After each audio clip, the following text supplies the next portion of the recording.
The story of how a young boy from humble, difficult beginnings rose to create one of the world's most iconic luxury brands, Louis Vuitton, is a classic tale of perseverance, skill, and innovation.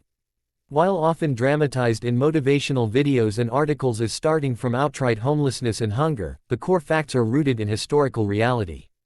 Louis Vuitton, the man, endured significant hardship as a teenager, including family loss, conflict, and a long, penniless journey that left him without stable shelter or resources upon arriving in Paris. He transformed those challenges into mastery of a craft that revolutionized travel goods and laid the foundation for a global empire. Here is a detailed, narrative account of that journey, expanded into an inspiring approximately 2,000-word story, word count approximately 2050. It draws from verified biographical details while weaving in the motivational spirit of the popular, homeless boy, retellings. From the shadows of Anche to the lights of Paris.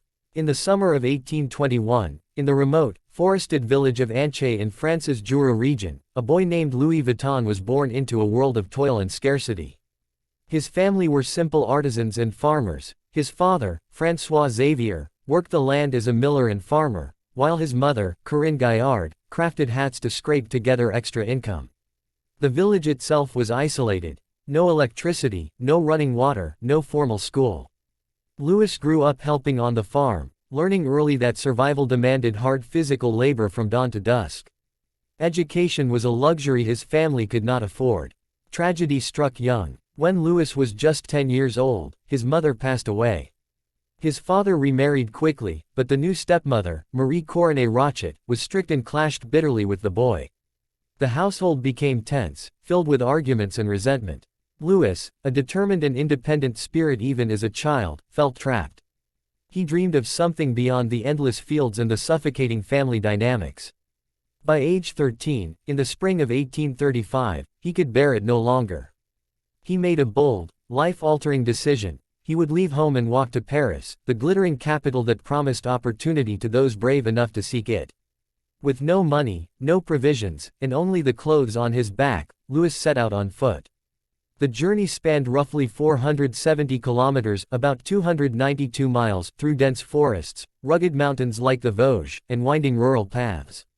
It took him nearly 2 years of grueling travel. He survived by taking whatever odd jobs he could find along the way, chopping wood, helping on farms, carrying loads for travelers. Many nights he slept under the stars or in makeshift shelters, hungry and cold. He arrived in Paris in 1837, around age 16, exhausted, penniless, and essentially homeless in a bustling city teeming with people yet indifferent to a lone boy's struggles. Paris in the 1830s was undergoing the Industrial Revolution's rapid changes. Steam engines, railways, and new wealth created a rising class of travelers who needed better ways to transport their belongings. But for Louis, survival came first. He took any work he could find, often laboring for artisans and craftsmen. He learned bits and pieces of various trades, working with wood, fabric, metal, and leather. Though he earned barely enough to eat, these experiences were invaluable.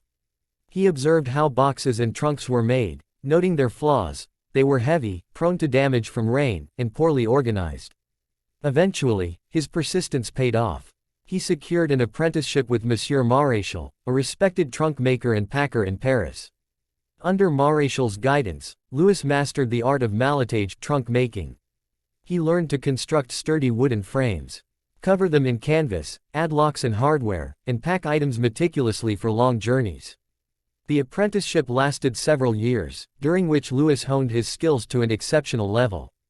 He became known for his precision, creativity, and tireless work ethic. By the early 1840s, Louis had risen from apprentice to one of the most sought-after craftsmen in the city.